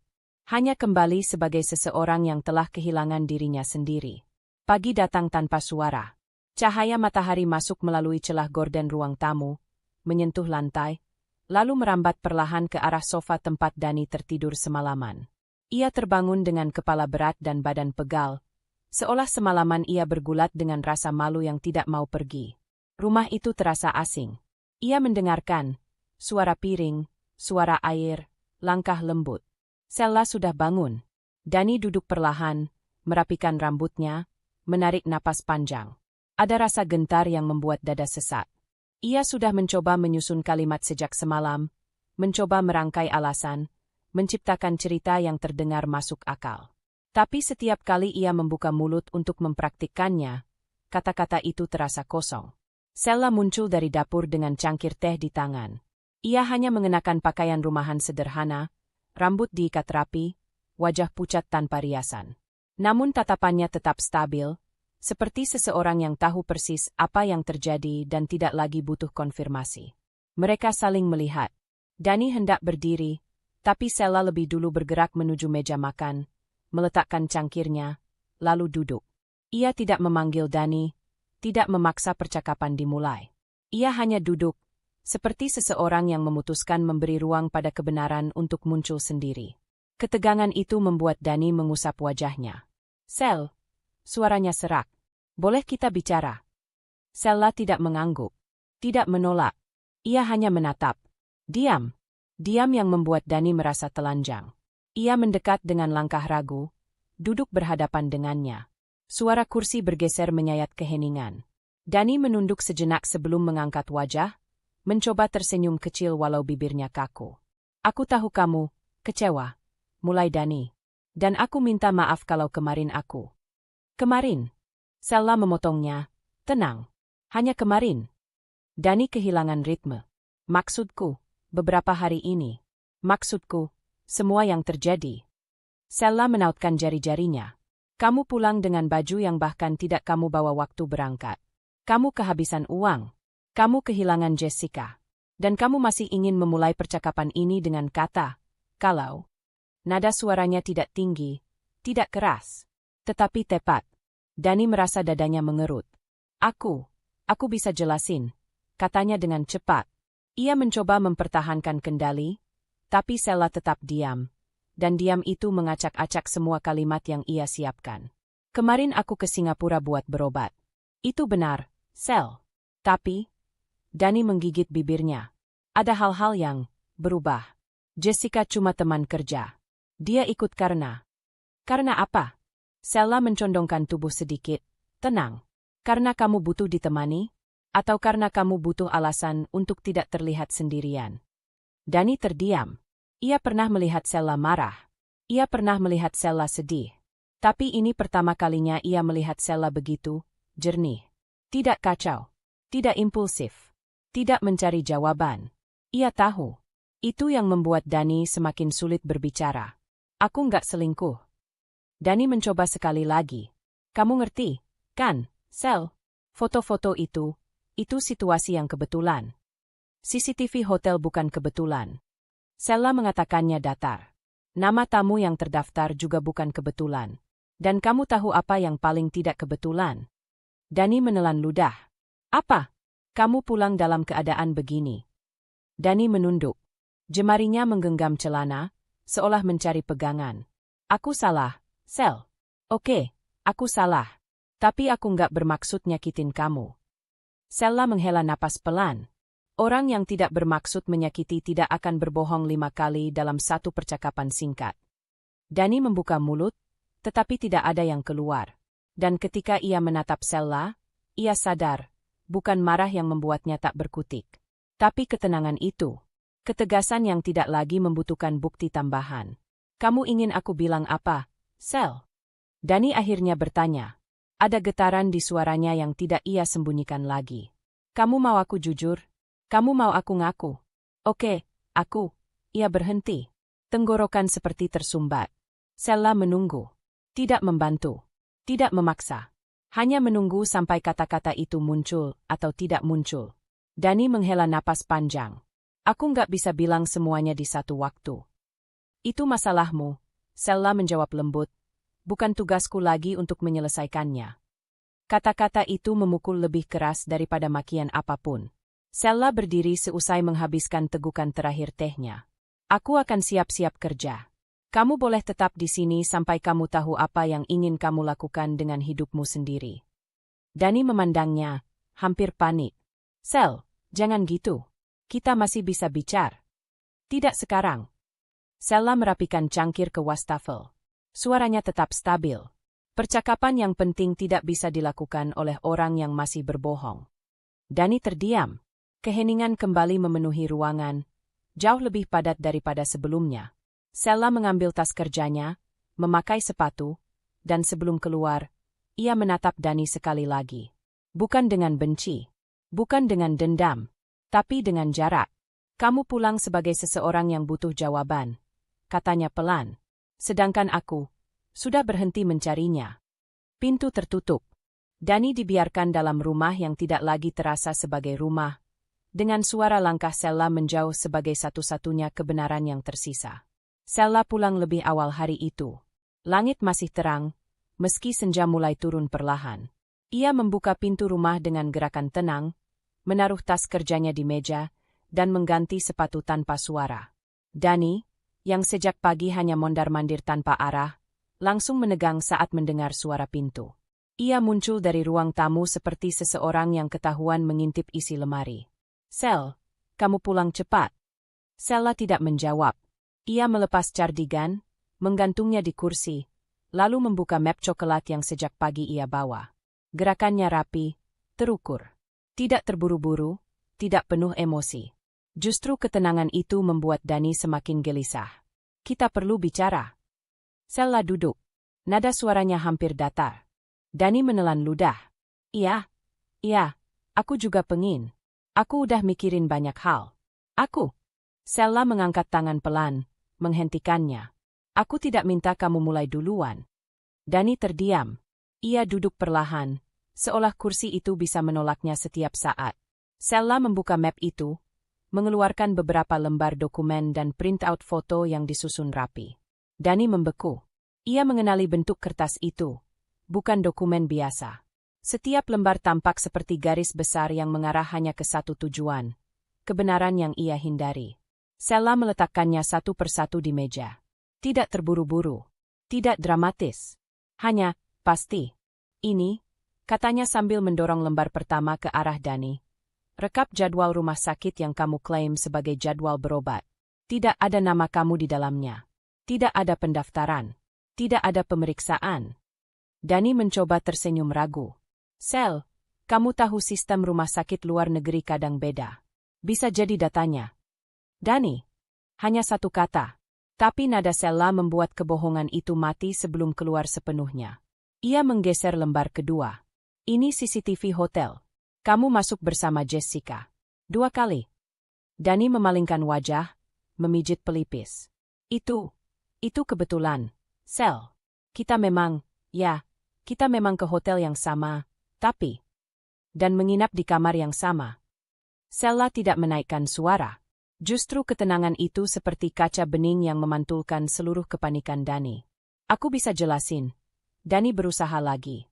"Saat itu kamu sebenarnya ingin meyakinkan siapa?" Sella menyandarkan tubuh, menatapnya tanpa amarah. "Aku atau dirimu sendiri?" Dani menutup mulut. Sella melanjutkan, membuka lembar ketiga. "Ini," katanya, "rekam jejak transaksi kamu 2 hari sebelum berangkat. Transfer ke rekening Jessica. Puluhan juta." Dani terkejut. Ia bahkan tidak ingat kapan Sella bisa mendapatkan catatan itu. "Sel, aku cuma bantu dia. Dia bilang butuh." "Kamu tidak perlu menjelaskan," potong Sella, masih tanpa emosi. "Aku sudah tahu." Dani terpaku. "Kalau kamu sudah tahu, kenapa kamu tanya?" Sella menghela napas pelan. "Aku tidak bertanya. Aku hanya menunjukkan bahwa kebohonganmu tidak lagi relevan." Ketegangan itu membuat ruangan serasa mengecil. Dani ingin berdiri, ingin pergi, ingin membantah, tapi kaki dan mulutnya sama-sama kehilangan fungsi. Ia memandangi foto-foto itu, gambar dirinya dengan Jessica, tersenyum samar, berjalan berdampingan, masuk ke resepsionis hotel. "Sella," panggilnya pelan. "Aku hilaf. Aku lagi kaca." "Jessica juga, dia yang mulai, aku cuma ke bawah. Demi Tuhan, aku nggak mau hubunganku sama kamu hancur cuma gara-gara." "Gara-gara?" Sella memiringkan kepala, suaranya halus. "Menurutmu apa yang kamu lakukan kemarin-kemarin itu hanya hal kecil?" Dani langsung menunduk. Aku salah. Aku ngaku. Aku minta maaf. Maaf tidak menghapus bukti. Sella merapikan kembali lembaran-lembaran itu. Ketika ia menyatukannya, suara gesekan kertas terdengar lebih keras daripada kata apapun yang keluar dari mulut mereka. Aku? Dani tersedak kata-kata yang ingin ia keluarkan. Aku bisa berubah. Sella memandangnya lama. Begitu lama sampai Dani merasa ketelanjangannya bukan soal tubuh, tapi soal seluruh kebohongan yang kini tak punya tempat bersembunyi. Aku yakin kamu bisa berubah, katanya akhirnya. Tapi perubahanmu bukan tugasku lagi. Dani tersentak. Sel, jangan bilang begitu. Aku tidak pergi, Sella berkata perlahan. Aku hanya untuk menjaga diriku, untuk menjaga kewarasanku, dan untuk memberi kamu ruang menghadapi akibat dari pilihanmu. Sel, please. Dani bersimpuh sedikit, suaranya parau. Jangan matiin aku kayak gini. Sella menutup map, meletakkannya di ujung meja seolah meletakkan beban paling berat yang akhirnya ia lepaskan. Aku tidak mematikan siapapun, Dani. Kamu yang menempatkan dirimu di sini. Dani menggigit bibir sampai hampir berdarah. Aku masih suami kamu. Suami yang pulang dengan kebohongan, jawab Sella lembut. Dan aku tidak bisa berdiri di samping seseorang yang tetap memilih berbohong bahkan ketika bukti sudah ada di depan mata. Sella berdiri. Dani ikut berdiri spontan, seakan takut jarak mereka akan berubah menjadi jurang. Sel, aku janji, setelah ini aku bakal. Kamu bisa melakukan apapun yang kamu mau. Sella mengambil tas kecilnya. Tapi bukan untukku. Aku butuh ruang. Dan kamu butuh waktu untuk jujur pada dirimu sendiri. Sella berjalan ke pintu. Dani meraih udara, bukan bahunya. Ia tidak berani menyentuhnya. Sella, tolong. Sella membuka pintu. Cahaya luar masuk, menembus batas di antara mereka. Sampai kamu tahu kebenaran apa yang ingin kamu ucapkan, katanya pelan, kita tidak bisa bicara. Pintu tertutup, dan Dani berdiri di tengah ruangan, dikelilingi oleh bukti yang tidak lagi bisa ia bantah, tidak lagi bisa ia tutupi, tidak lagi bisa ia sembunyikan, bahkan dari dirinya sendiri. Siang itu rumah Sella sunyi, hanya suara angin yang menggerakkan tirai tipis di dekat jendela. Sella baru selesai menyiapkan teh ketika bel rumah berbunyi keras. Terlalu keras untuk sebuah kunjungan biasa. Ia menoleh singkat, tidak menunggu siapapun, tidak mengharapkan siapapun. Bel berbunyi lagi. Kali ini lebih lama, lebih memaksa. Sella membuka pintu. Jessica berdiri di sana, wajahnya lusuh, rambutnya setengah berantakan. Make-up-nya luntur seperti seseorang yang sudah menangis sepanjang jalan. Ia memeluk tas kecilnya erat-erat, seolah itu satu-satunya yang menyatukannya dengan dunia. Sel, suara Jessica nyaris patah. Boleh aku masuk? Sella memandangnya tanpa reaksi. Tidak. Jessica tertegun, kemudian buru-buru merapikan rambutnya seolah keapikan visual bisa memperbaiki kesalahan yang ia lakukan. Aku cuma mau bicara sebentar. Aku nggak punya niat jahat. Sama seperti waktu kamu masuk ke kehidupan orang lain tanpa izin. Sella tidak menaikkan suara. Justru ketenangan itu membuat Jessica tampak semakin kecil. Jessica menggigit bibir. Aku tahu aku salah. Makanya aku datang. Aku hanya pengen jelasin dari sisiku. Tidak perlu. Sella hendak menutup pintu. Tapi Jessica cepat menahan dengan tangan. Please, Sella. Setidaknya dengar aku 5 menit. Tatapannya mencari simpati seperti seseorang yang terbiasa mendapatkan celah melalui belas kasihan orang lain. Sella memiringkan kepala, mengamati. Ada sesuatu yang rapuh pada Jessica, tapi di balik itu ia bisa melihat pola, dramatisasi, air mata, lalu permohonan. Baik, ujar Sella akhirnya. 5 menit. Di luar. Jessica menghela napas lega, meski tetap gemetar. Oke, di luar pun gak apa. Jessica mengambil napas panjang, berusaha mengumpulkan kekuatan untuk memulai. Aku sama Dani, itu gak kayak yang kamu pikir. Kami cuma ketemu karena dia lagi stres. Dia cerita banyak hal tentang kamu, tentang hubungan kalian. Oh, Sella mengangkat alis. Dan kamu percaya semua itu tanpa memeriksa konteksnya. Jessica memucat. Aku pikir dia jujur. Dia bahkan tidak jujur pada dirinya sendiri, balas Sella. Jadi aku harap kamu tidak terlalu bangga pernah menjadi tempat pelarian seseorang. Jessica mundur selangkah, wajahnya tergores ego yang tersinggung. Kamu pikir aku pengin semua ini? Kamu pikir aku bangga? Aku juga korban, Sel. Dani bilang dia sedang tidak bahagia? Merasa kamu lebih mengerti?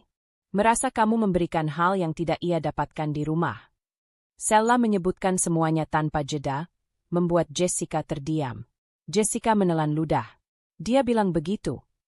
Laki-laki yang selingkuh, ujar Sella datar, hampir selalu bilang begitu. Hening. Jessica kehilangan kata-kata, bukan karena ia tidak tahu, tapi karena ia tidak menyangka Sella begitu tegas, begitu tidak tergoyahkan. Ia datang siap untuk drama, untuk menangis, untuk memohon, tapi bukan untuk dihantam dengan realitas. Aku tahu dia salah. Jessica mencoba lagi. Tapi aku benar-benar jatuh cinta sama dia. Aku pikir dia bakal pilih aku. Tapi dia malah pergi. Sel. Dia nggak jawab chat aku. Dia blok aku. Sella mengangguk pelan. Itu karena kamu tidak lagi berguna untuk menutupi lukanya. Jessica mengerutkan alis, seperti ditampar oleh kenyataan. Apa maksudmu? Dani memakai kamu sebagai pelarian, kata Sella. Kali ini suaranya lebih lembut tapi jelas. Dan sekarang semua sudah terbuka. Pelarian itu tidak lagi dibutuhkan. Jessica tampak tercekik. Bukan cuma pelarian. Kami punya hubungan, kami. Kalian punya kebohongan yang sama, potong Sella. Bukan hubungan. Jessica terdiam lama. Matanya memerah lagi, tapi bukan karena kesedihan. Lebih seperti kepanikan seseorang yang akhirnya melihat nilai dirinya ditentukan oleh orang lain, bukan oleh diri sendiri. Aku datang bukan untuk berdebat, katanya akhirnya. Aku cuma butuh kepastian. Kamu itu orangnya tegar dan benar. Aku cuma mau tahu, apa kamu bakal ninggalin Dani? Kalau iya, mungkin aku masih punya kesempatan. Kali ini Sella tersenyum, tipis, dingin, dan begitu menegaskan batas. Kesempatan apa yang kamu kejar, Jessica?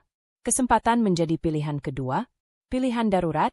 Atau pilihan sementara sampai Dani menemukan pelarian lain? Jessica tercekat, tersinggung tapi tidak punya amunisi untuk melawan. Aku? Suaranya hampir tidak terdengar. Kedatanganmu ke sini, ujar Sella sambil menatapnya langsung. Tidak mengubah apapun. Tidak memengaruhi keputusanku. Tidak membuatku membenci atau memaafkan Dani. Tidak membuatku merasa lebih baik atau lebih buruk dari kamu. Kamu datang karena kamu berharap aku rapuh. Sayangnya, aku tidak sedang berada di posisi itu. Jessica menggeleng cepat. Aku bukan mau jatuhin kamu. Kamu datang untuk mendapatkan validasi. Sella menyimpulkan. Untuk memastikan kamu tidak salah dalam memilih pria yang salah. Jessica menutup wajah dengan kedua tangan. Aku cuma nggak tahu mau kemana. Pergi ke tempat yang tidak memaksamu menjadi bayangan orang lain. Jawab Sella pelan. Jessica menurunkan tangan, menatap Sella lama, seolah mencoba memahami bagaimana seseorang bisa tetap berdiri kokoh bahkan ketika dunianya sendiri sedang runtuh. Jadi kamu nggak mau aku di sini? Suara Jessica serak. Tidak, jawab Sella jujur. Karena ini bukan tempatmu. Hening lagi. Namun kali ini Jessica tahu hening itu final. Ia mundur selangkah. Lalu satu langkah lagi. Air mata jatuh, tapi tanpa suara. Bukan tangis yang mencari simpati. Lebih seperti tangis seseorang yang akhirnya menyadari betapa jauh ia telah tersesat. Terima kasih, setidaknya kamu mau dengar, kata Jessica lirih, sebelum berbalik. Sella tidak menjawab. Ia hanya menutup pintu perlahan, tanpa kemarahan, tanpa dendam, hanya sebuah batas yang jelas.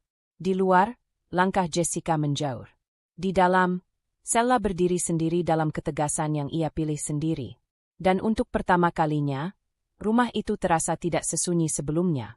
Karena kali ini, keheningan itu adalah bagian dari kekuatannya. Pagi itu udara terasa lebih berat dari biasanya. Seperti ada sesuatu di lingkungan sekitar yang bergerak lebih cepat daripada gosip yang biasanya beredar pelan. Sella baru saja keluar dari kamar ketika ia mendengar bunyi getar ponselnya berturut-turut. Grup kantor, grup keluarga, pesan pribadi. Semuanya bergerak bersamaan, menyodorkan potongan informasi yang serupa namun dari arah berbeda. Ia membuka salah satu. Sebuah tangkapan layar dari status seseorang. Wajah Dani muncul di sana, letih, kusut, dan tampak tidak asing lagi bagi Sella setelah akhir-akhir ini melihatnya hanya dari kejauhan. Tapi yang membuat gambar itu menjadi pusat perhatian adalah komentar di bawahnya. Katanya pergi kerja, ternyata plesiran sama cewek kantor. Kacian istrinya. Mana gaya sok-sok family man kemarin? Sella menarik napas perlahan. Tidak terkejut. Hanya menyadari bahwa apa yang ia jaga diam-diam selama berbulan-bulan akhirnya runtuh tanpa ia perlu mendorongnya sedikit pun. Telepon berdering.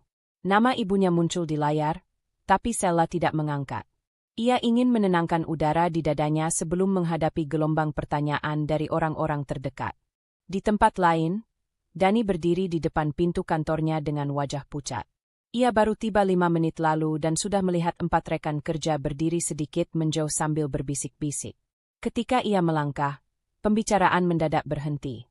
Seperti ada tombol jeda yang ditekan bersamaan. Pagi, dan, ucap salah satu rekan, pura-pura santai. Dani mengangguk, tapi dari sudut matanya ia bisa melihat tatapan lain. Tatapan yang biasanya hangat ketika ia datang, kini berubah menjadi tajam memeriksa, mencoba mencocokkan rumor dengan kenyataan. Ia masuk ke ruangannya dan mendapati manajernya, Pak Rudi, sudah ada di sana. Raut wajah pria itu tidak seperti biasanya. Tegang, canggung, dan tampak bingung harus mulai dari mana. Kamu duduk dulu, katanya. Dani menurut, meski tengkuknya terasa dingin. Ada apa, Pak? Pak Rudi menghela napas panjang. Ada laporan yang masuk dari klien dan beberapa rekan soal foto-foto yang beredar, dan beberapa chat yang katanya bocor dari nomor kamu. Dani memucat. Itu nggak benar, Pak. Siapapun bisa kok ngedit, terus. Dani. Suara Pak Rudi tegas sekarang. Kamu bisa jelasin ke saya, tapi kamu nggak bisa cegah orang buat percaya yang mereka lihat. Dani menunduk, menggenggam lututnya tanpa sadar. Saya cuma lagi ada masalah keluarga, Pak. Semuanya dibesar-besarkan. Pak Rudi menatapnya lama. Saya nggak mau ikut campur urusan rumah tangga kamu. Tapi kamu harus tahu posisi kamu di kantor ini. Reputasi itu aset, dan sekarang, banyak yang mempertanyakan kejujuran kamu. Termasuk soal perjalanan ke Singapura kemarin. Nota, laporan biaya, jadwal meeting, semuanya nggak sinkron. Dani terdiam.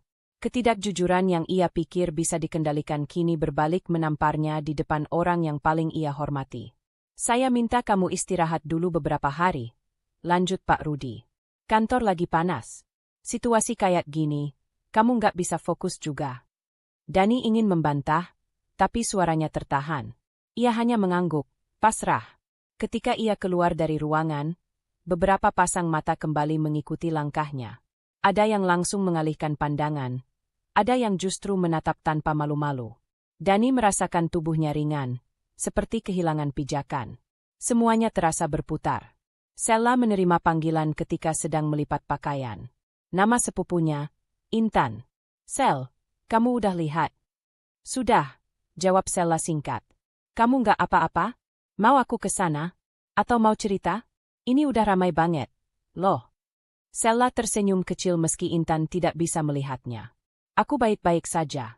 Tidak ada yang terjadi mendadak. Semua yang orang-orang baru tahu, aku sudah tahu jauh lebih dulu. Intan terdiam sejenak.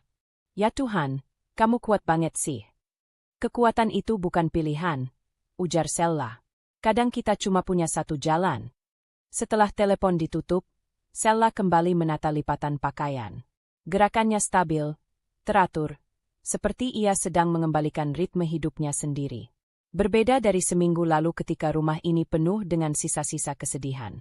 Hari ini, kediaman itu menjadi perlindungan. Ia tidak menambah bensin ke api reputasi Dani yang terbakar di luar sana. Tidak membuat status. Tidak membalas komentar. Tidak membongkar kebenaran dengan sengaja. Tidak berniat menjatuhkan siapapun. Ia hanya membiarkan kebenaran bekerja dengan caranya sendiri. Sementara itu, Dani kembali pulang lebih cepat dari biasanya. Langkahnya gontai, matanya merah, dan suaranya serak ketika memanggil dari teras. Sel. Sella tidak menyahut. Ia sedang merapikan meja makan, memastikan semuanya terlihat rapi seperti biasa. Dani masuk, melepas sepatunya dengan gemetar. Sel, kamu udah lihat semua itu di luar? Sudah. Dani menelan ludah. Kamu nggak mau bantu jelasin, kan? Maksudku, kamu bisa bilang kalau semuanya cuma salah paham. Setidaknya biar orang enggak. Aku tidak punya kewajiban untuk membela kamu, jawab Sella pelan, tanpa menoleh. Dani terdiam, terpukul. Tapi, kamu istri aku. Dulu, kata Sella, masih tenang. Dan kamu tidak memperlakukan aku seperti itu. Dani menatap punggungnya lama. Tidak ada teriakan. Tidak ada amarah. Justru ketenangan itulah yang membuatnya merasa semakin kecil. Lebih kecil daripada yang ia rasakan ketika menahan tatapan orang-orang di kantor. Apa, kamu benci aku? Tanyanya akhirnya, lirih. Sella menatapnya sebentar. Tidak, aku tidak punya energi untuk membenci. Tapi aku juga tidak akan menutup luka yang kamu buka sendiri. Dani memejamkan mata. Itu lebih menyakitkan daripada jika Sella memakinya. Di luar sana, gosip terus bergerak liar. Di kantor, kepercayaan semakin menghilang. Di antara kerabat, nama Dani mulai digandakan dengan rasa iba, sindiran, dan gelengan kepala. Dan semuanya terjadi tanpa satu gerakan pun dari Sella. Ia hanya berdiri pada kebenaran yang selama ini ia simpan rapat-rapat. Dan kebenaran itu, pelan tapi pasti, meruntuhkan Dani dari dalam. Pagi itu terasa berbeda, bukan karena sesuatu yang besar terjadi, melainkan karena keheningan rumah tidak lagi terasa menekan. Sella bangun dengan pernapasan yang lebih stabil, tanpa bayang-bayang kesedihan yang biasa menggantung di sudut pikirannya. Ia duduk di tepi ranjang, menatap jendela yang sudah terbuka sedikit sejak semalam. Udara segar masuk, membawa aroma tanah dari halaman yang baru disapu hujan dini hari. Ada ruang kosong di dadanya, bukan kekosongan yang menyakitkan, melainkan ruang yang akhirnya siap untuk dipenuhi hal baru. Langkahnya ke dapur ringan. Ia membuat teh, duduk, dan membiarkan kehangatan cangkir menenangkan telapak tangannya. Di meja terdapat tumpukan dokumen yang seminggu terakhir ia rapikan. Rekening pribadi, polis asuransi, rencana tabungan, arsip kerja. Tidak ada yang buru-buru. Tidak ada yang memaksanya mengambil keputusan besar hari ini. Tapi ada arah. Itu saja sudah jauh lebih berharga daripada apapun. Ponselnya berbunyi. Ternyata dari Arini, rekan kerjanya. Sella, kamu sempat baca email pagi ini? Belum. Sella membuka email kantor. Ada pesan dari HR. Pengumuman kesempatan seleksi internal untuk posisi supervisor baru. Departemen yang sama, tapi tugas lebih besar, tanggung jawab lebih jelas, dan ruang belajar yang lebih luas. Sella membaca detailnya perlahan. Deadline pendaftaran seminggu lagi. Ia tidak langsung mengangguk atau menandai untuk nanti. Ia hanya membiarkan informasi itu masuk dan diam sebentar, menilai apakah ia siap. Bukan siap secara emosional, itu relatif. Tapi siap secara mental, untuk melangkah lagi ke dunia yang selama ini sering ia sisihkan karena terlalu fokus menyelamatkan rumah tangga yang ternyata sudah rapuh sejak lama. Ia berdiri perlahan, mengambil buku catatannya, dan mulai membuat poin. Keahliannya, proyek yang pernah ia kerjakan, hasil evaluasi tahunan, semuanya tersusun rapi. Ia menulis tanpa tergesa-gesa, hanya mengikuti arus pikiran yang sudah lama ingin melepas potensi dirinya sendiri. Aktivitas kantor hari itu terasa jauh lebih tenang dibanding beberapa hari terakhir. Banyak orang masih sibuk membicarakan gosip tentang Dani, tapi tidak ada satu pun yang mengatonkannya di dekat Sella. Mereka tahu batas. Mereka tahu, Sella bukan bagian dari keributan itu. Ketika ia masuk ke ruangannya, Arini menghampiri dengan senyum lembut. Aku yakin kamu akan daftar, katanya tanpa basa-basi. Sella mengangkat alis. Kamu yakin banget? Arini menyandarkan tubuh di meja kerja Sella. Karena aku pernah lihat kamu menyelesaikan 3 masalah dalam 1 hari tanpa mengeluh. Kamu punya kemampuan itu, Sel. Kamu cuma selama ini banyak menahan diri. Sella menatap kertas-kertas di mejanya. Aku ingin mencoba, tapi aku masih mempertimbangkan semuanya dengan tenang. Itu yang bikin kamu cocok. jawab Arini, seakan menegaskan fakta yang tidak bisa dibantah. Sella tersenyum kecil. Percakapan itu sederhana, tetapi terasa seperti seseorang menyalakan lampu di dalam ruangan gelap yang sudah lama ia tinggali. Sepulang kerja, Sella tidak langsung masuk rumah. Ia duduk di teras, memperhatikan halaman yang mulai mengering setelah hujan pagi. Ada suara burung kecil di atap tetangga, suara yang biasanya tidak ia dengar karena terlalu sibuk dengan kecemasan. Hari ini suaranya terdengar jelas. Ia memejamkan mata. Dalam keheningan itu, perasaan-perasaan datang satu persatu. Lelah, lega, ringan, tapi juga sedih yang tidak lagi melukai. Semuanya berbaur, membentuk sesuatu yang tidak meledak, tidak kacau, hanya perasaan manusia yang normal. Ketika ia membuka mata, ponselnya kembali berbunyi. Kali ini dari nomor kantor, undangan rapat mendadak untuk diskusi rencana kerja bulanan. Biasanya Sella hanya duduk di belakang, mencatat, dan menunggu arahan. Tapi hari ini, ketika rapat dimulai, ia mengangkat tangan lebih dulu. Saya punya usulan tambahan untuk efisiensi laporan, katanya. Semua mata beralih padanya, tapi Sella berbicara tanpa gemetar.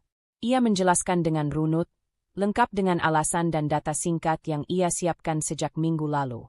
Rapat berjalan seperti biasa, tapi sesuatu yang berbeda muncul di tengah ruangan. Sella tidak lagi sekadar mengikuti arus. Ia ikut mengarahkan. Ketika rapat selesai, beberapa rekan menghampirinya. Sella, ide kamu bagus. Kita butuh lebih banyak orang kayak kamu. Komentar itu sederhana, tapi Sella merasakannya menghantam dinding yang selama ini ia bangun sendiri. Dinding yang memisahkan dirinya dari potensi yang ia simpan diam-diam. Malam itu, Sella duduk di meja makan dengan laptop terbuka. Berkas lamaran untuk posisi supervisor menunggu untuk diisi. Ia menulis perlahan, tidak terburu-buru. Setiap kalimat terasa jujur dan matang. Tidak ada ambisi menggebu, tidak ada pelarian dari luka. Hanya keinginan untuk bertumbuh dengan cara yang tidak perlu dipamerkan. Setelah memeriksa semuanya sekali lagi, ia menekan tombol submit. Sunyi sesaat. Lalu Sella tersenyum kecil, senyum yang datang tanpa paksaan. Langkah baru itu mungkin kecil. Tapi kali ini, ia melangkah tanpa rasa gemetar. Dan untuk pertama kalinya setelah sekian lama, masa depannya tidak lagi ditentukan oleh siapapun selain dirinya sendiri. Hujan turun sejak sore, dan suara tetesannya memenuhi rumah seperti irama yang tidak ingin berhenti. Sella baru saja selesai melakukan beberapa revisi pekerjaan ketika ia mendengar suara pelan dari ruang tamu. Langkah seseorang. Napas tertahan. Kursi yang digeser hati-hati, seolah takut mengganggu. Dani. Ia sudah pulang lebih awal hari ini, tapi memilih menunggu hingga Sella selesai dengan kesibukannya. Sella menutup laptopnya perlahan, memberi dirinya waktu untuk merapikan pikirannya sebelum keluar dari kamar kerja. Dani berdiri menyambutnya, tapi tidak terlalu dekat. Bajunya kusut, rambutnya tidak rapi, dan ada bayangan kelelahan di wajahnya. Keletihan yang bukan hanya berasal dari kantor, tetapi dari semua yang menumpuk dalam hidupnya sendiri. Sel, suaranya pelan, hampir seperti bisikan. Sella tidak menjawab. Ia duduk di sofa, meletakkan kedua tangannya di pangkuan, menunggu tanpa ekspresi berlebihan. Dani mengambil kursi, memindahkannya ke hadapan Sella, lalu duduk. Ia menunduk dulu, kemudian mengangkat wajah perlahan. Aku mau bicara, katanya dengan suara yang bergetar sedikit. Sella mengangguk kecil, seperti mengizinkan tanpa memberi banyak ruang untuk dramatisasi. Dani menghela napas panjang. Aku tahu, aku sudah bikin semuanya berantakan. Dan aku tahu kamu udah lihat siapa aku sebenarnya.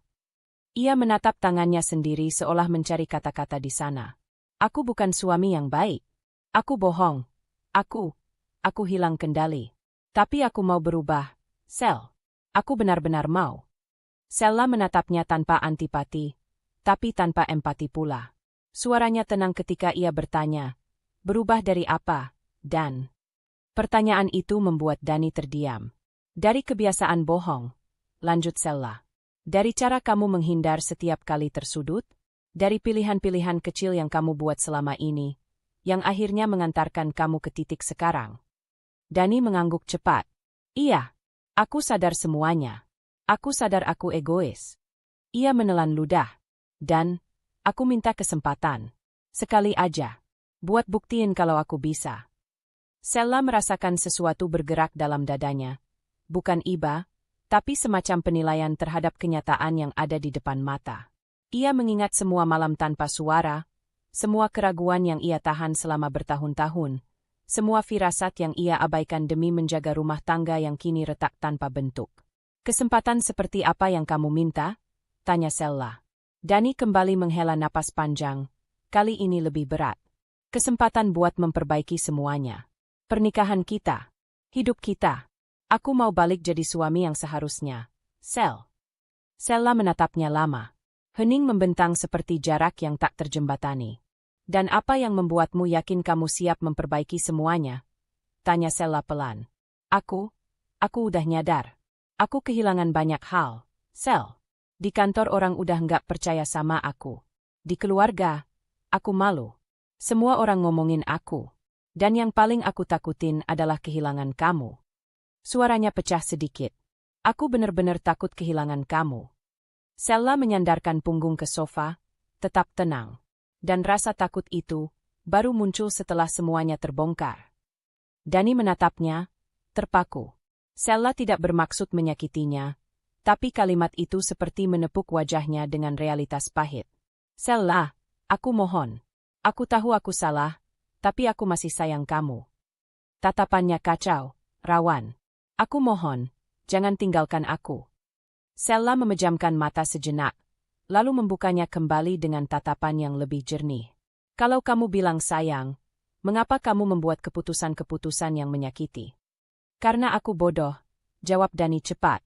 Karena kamu memilih hal yang kamu inginkan saat itu, potong Sella lembut, tanpa nada menghakimi. Dan sekarang, kamu ingin memilih aku lagi, ketika keadaan tidak memihakmu. Dani tercekat, tidak bisa membantah, tidak bisa menguatkan argumennya sendiri.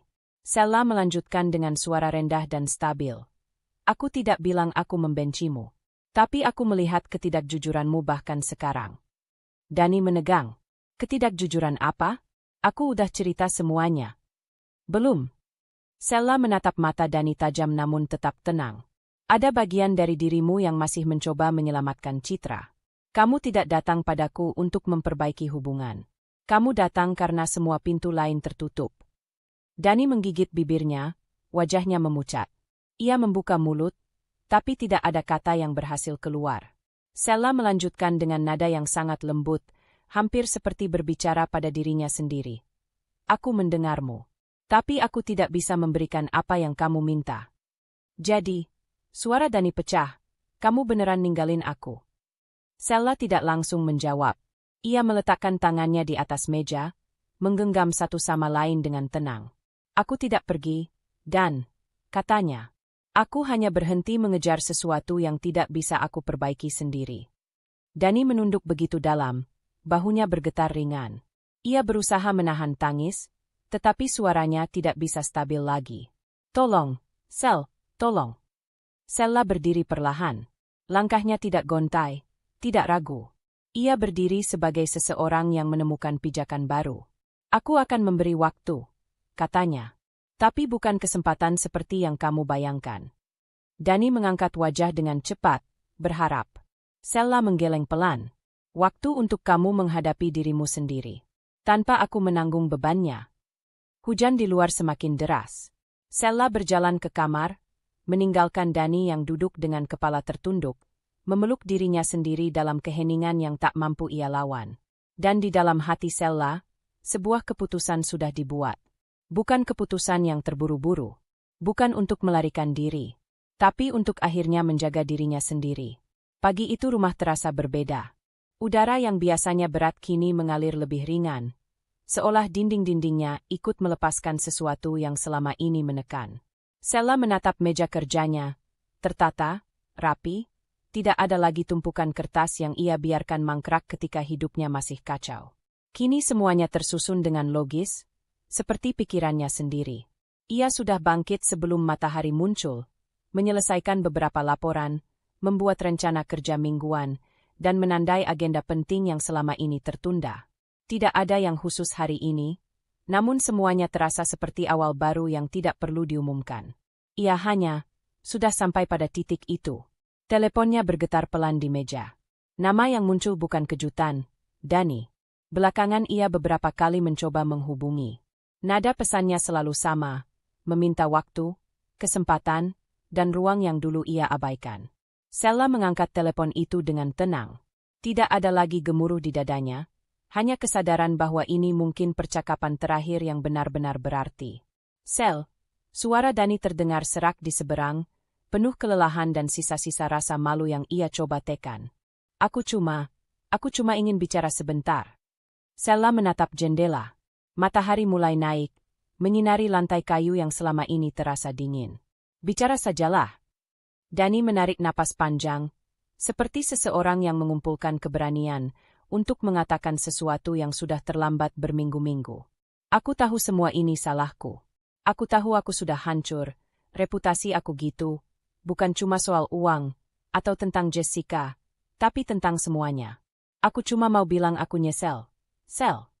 Ia berbicara dengan suara patah, tapi bukan karena kesadaran penuh. Lebih seperti seseorang yang menyesal karena kehilangan tempat yang selama ini menampungnya. Sela merasakannya dari ritme kalimat itu, penyesalan yang tidak sepenuhnya bersih. Aku tahu, jawab Sela pendek. Aku harap kamu masih bisa lihat aku sebagai orang yang dulu. Yang waktu awal kita nikah. Dani terdiam sebentar, suaranya pecah. Aku kehilangan semua. Sel. Temen kerja ngejel. Bos aku udah nggak percaya lagi. Bahkan keluarga aku. Mereka juga kayak nggak mau dengar cerita aku.